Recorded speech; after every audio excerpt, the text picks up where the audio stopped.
In this town, anything is possible. Ghosts, zombies, could be months before we find our first clue. Hey, look! A clue! Gravity Falls follows Dipper Pines and his twin sister Mabel. For the summer, they go to live with their great-uncle, or grunkle, Stan in the fictional city of Gravity Falls, Oregon. Stan is a bitter old man who owns one of those cheesy tourist traps called the Mystery Shack, where he actively tries to milk as much money as possible out of gullible tourists with his obviously fake supernatural oddities. This is a Disney show, by the way. The two other major characters work at the Mystery Shack. There's Wendy, your typical laid-back teenage employee that Dipper has a crush on, and Soos, who, well... Your side character, you die in the first 5 minutes of the movie. Dude, am I a side character?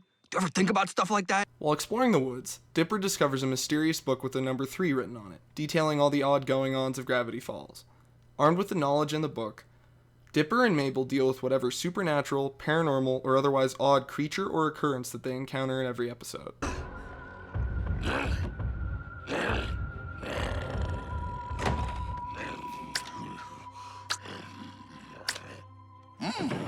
do we do? He's awarding himself stickers that he didn't even earn! Got it. When fighting a gremlin, use water. Only as a last resort, as water will make him much, much scarier. Ah! Who writes sentences like that?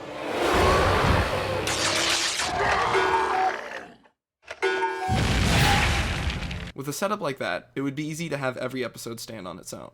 And most do. However, there is a plot connecting the episodes. Callbacks to previous episodes are common enough to be noticeable, and the Shack's rival Gideon shows up regularly. But it goes further than that. An intensely fascinating plot centered on the book, who wrote it, and just why Gravity Falls is so odd runs throughout. Symbols appear throughout the show, and each episode ends with a coded message in the credits. This all comes together to hint at something greater coming for the show later down the line. Remember, reality is an illusion, the universe is a hologram. Buy gold, buy! On a more noticeable level, the relationship between Dipper and Mabel is another massive draw.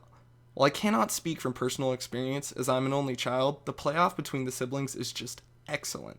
The borderline obsessive Dipper becomes enamored by the mysteries of Gravity Falls, and in doing so tends to remain serious, while Mabel takes little seriously, and seems to only be obsessed with boys.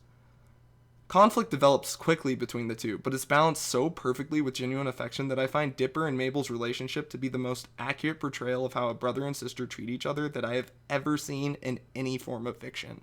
Blindfolds never lead to anything good. Wow, I feel like all my other senses are heightened. I can see with my fingers. Grunkle Stan, are you wearing a blindfold? Nah, but with these cataracts, I might as well be. What is that, a woodpecker? I really can't find anything bad to say about Gravity Falls. The show is willing to quickly shift between comedy, touching moments, and action, and does so believably. It's self-aware enough to keep from being cheesy. A surprising amount of not necessarily appropriate jokes make it through the censors. Characterization and exposition are either skillfully woven into the story or so obvious that they become comedic. All these things and so much more make Gravity Falls one of my all-time favorite cartoons. If you're interested in checking it out, I recommend you watch 5 or 6 episodes to get a feel for the show before deciding if you'll finish all 20 episodes. If you like the show and are looking for more, you'll be glad to hear that a second season is on its way this summer, in collections of shorts titled Dipper's Guide to the Unexplained, Mabel's Guide to Life, Fixin It with Soos, TV shorts, and a 5th collection of not yet aired in English called Mabel's Scrapbook of Memories exist. Mabel? The future is in the past. Onward, Sayoshiba!